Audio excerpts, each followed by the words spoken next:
Hello बच्चों, let's read the question and the question here it is, what is Dominier law of trade and we have to explain with the help of an example of Dominier trade. ठीक है, सबसे पहले Dominier trade होते क्या हैं और हमें इसको एक एग्जाम्पल से एक्सप्लेन आउट करना है कि Dominier ट्रेड को कैसे उन्होंने एलिमेंट्स को एक दूसरे के बीच में डाला, क्या उन्होंने फीचर्स देखे. सो यहाँ पर सबसे पहले अगर हम लोग बात कर लेंगे की कंसेप्ट की, तो वो क्या है, definitely child must be aware about डॉबर्नियर trade, तभी वो उसके एग्जाम्पल दे पाएगा. ठीक है, तो डॉबर्नियर ट्रेड बेसिकली क्या था कि साइंटिस्ट ने क्या किया, उन्होंने, Dobereiner is the name of a scientist first of all, उन्होंने एलिमेंट को अरेंज किया.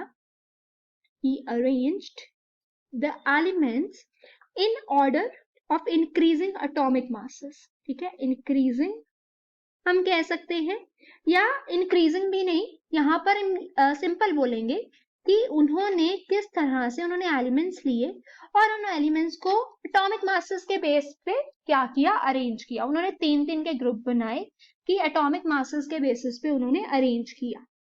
ठीक है, व्हाट दे सेड एक्चुअली, अगर मैं आपको एग्जांपल से बताऊं, ठीक है, उन्होंने क्या किया, जैसे हम एग्जांपल ले लेते हैं, उन्होंने एक ट्रेड बनाया था लिथियम सोडियम पोटाशियम, ये एक ट्रेड था. ठीक है, लिथियम का एटॉमिक मास है 7 और हमारे पास पोटाशियम का है 39. तो उन्होंने हमें क्या बोला कि जब हम एवरेज करते हैं, ठीक है, जब हम ये फर्स्ट एलिमेंट है और ये थर्ड एलिमेंट है, जब हम इसका एवरेज निकालेंगे तो वो सेकेंड के एटॉमिक मास के इक्वल होगा, जैसे कि 7 + 39 अपॉन 2. सो ये आएगा 46 और ये आएगा 23. मतलब सोडियम का एटॉमिक मास कितना है, 23. इसके बेसिस पे उन्होंने क्या किया था कि पुट ट्रेड्स. ठीक है, इसी तरह से उन्होंने ट्रेड्स बनाए थे.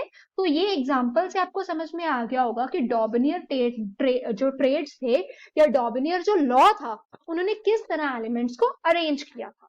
Hope you understood it well. All the best.